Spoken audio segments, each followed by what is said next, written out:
मेरा डॉक्टर ने मना कर दिया था आपको कोई बच्चा नहीं होगा।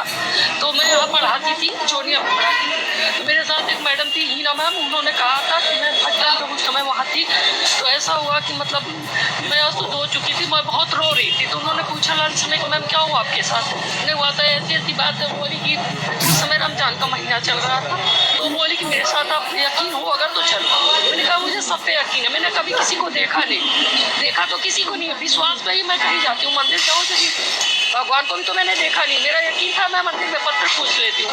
तो यहाँ भी तो मैं देखी नहीं हूँ, लेकिन विश्वास है अगर तो मुझे लेके चलिए। वो लंच टाइम में मुझे यहाँ लेकर आए और उन्होंने फातिहा या जो भी, मुझे पता नहीं कि क्या बोलते हैं उसको, उन्होंने करवाया था मौलवी साहब थे।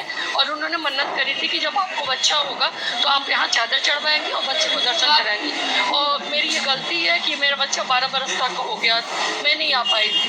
तो फिलहाल मैं 1 महीने से गोरखपुर थी, मेरी भतीजी हुई थी, तो मैं वहाँ मुझे पता चला कि मतलब ये टूट रहा है। तो मैं वहाँ से भागे आई, रात में आई हूँ। वैसे बोली कि चलो पहले हम लोग वहाँ बाजार में चढ़ाते हैं। मेरे हस्बैंड पंडित है, वो मुझे कभी आने नहीं देते यहाँ।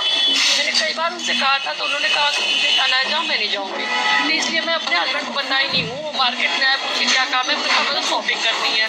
तो मेरे शॉप है, मेरी मकान, वहाँ चले गए और मैं बच्चे को लेकर सीधे यहाँ ऑटो रिजर्व करके तो नीचे आ गई हूँ। और मैं भगवान से माफ़ी मांगती हूँ कि मैं से लेट हो गया है, इसलिए मुझे माफ़ कर देगा। बस मेरे बच्चे को दुआएं बनाए रखना भगवान।